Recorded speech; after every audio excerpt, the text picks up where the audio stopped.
you are now so spoilt for choice in the SUV market that Hyundai have now waded in with this brand new Hyundai Tucson. Now, it does replace the Hyundai iX35, and it's a really good looking car, and it has to be. If it's going to compete with the Nissan Qashqai, Ford Kuga, Kia Sportage and cars like that, it has to really stand out.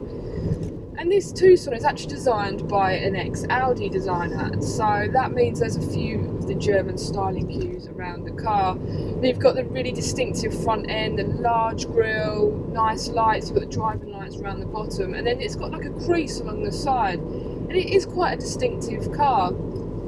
So aside from its looks, you do get a choice of engines. There's the 1.6 petrol, which probably isn't worth mentioning if I'm honest. There's the 1.7 diesel and the 2 litre diesel. You can also have the option of 2 different drivetrains, so you can have the 2-wheel front wheel drive option, or you can go for the 4-wheel drive. The 4-wheel drive does only come on the 2 litre though. This is the 1.7 litre diesel engine, front wheel drive, and this will probably be the most popular choice because of the economy of it. As soon as you start going 2 litre 4-wheel drive, you're going to start, it's a heavier car, so you're going to start using up more diesel.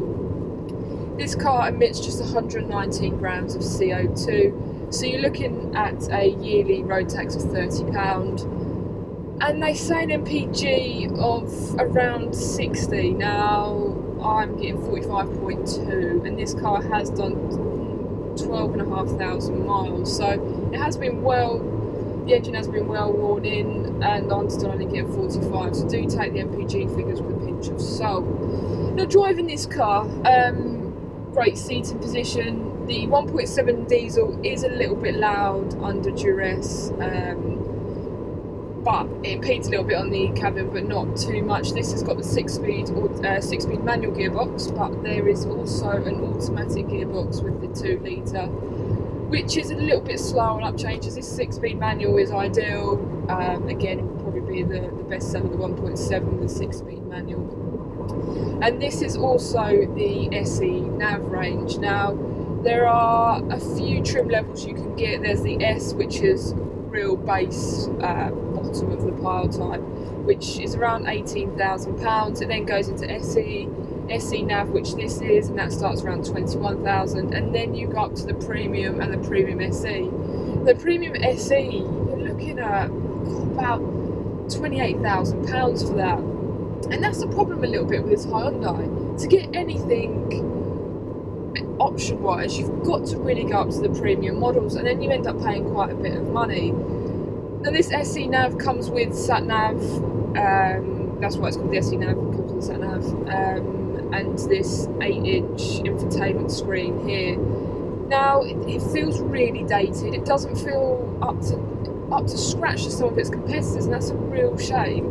And in fact, the whole interior is a bit of a letdown on this car, because it's just like, it's like plastic paradise. There's plastic everywhere, and it's dark and it's grey, and it's a little bit demoralising if I'm honest, but it is quite well known with the Korean and Japanese firms that they do like their plastic. So for me, the interior is a letdown. But what isn't a letdown in this car is the space. There is a huge amount of space, and it actually trumps its rivals big style on the space. So, I mean, I've got a lot of space here. There's so much space in the rear for passengers. You can easily get 3 adults in the back. The boot is big. The boot is bigger than the Nissan Qashqai. So this really would lend itself to a perfect family car. The rear seats do fold down, not completely flat, but you still get quite a good bed for, you know, putting stuff in and things like that. Drivability of this car, for me, could be a little bit better. The steering is really vague and light, and it's not very nice to drive at all with this kind of steering. The suspension is nice. When you go up to premium models, you do go up to 19-inch wheels, which I'm sure will not benefit the ride, but do look better, so you'll have to weigh up the options if you're thinking about going for the higher spec models. This did get a 5-star Euro NCAP award rating, so you're safe in the knowledge that this is quite a safe car, but a lot of the safety systems aren't available on the S or the SE Nav type. They only come in on the premium, which is a shame, because safety features now really should be becoming standard on a lot of vehicles. The only thing you get standard on this SE Nav is the lane departure warning, and so you don't get blind spot monitoring, you don't get collision protection and things like that, which other rivals do give you as standard. Now, summing this car up, there are a few little niggly things on it that just, I can't really understand why Hyundai have done it, and they're just small things, like I said.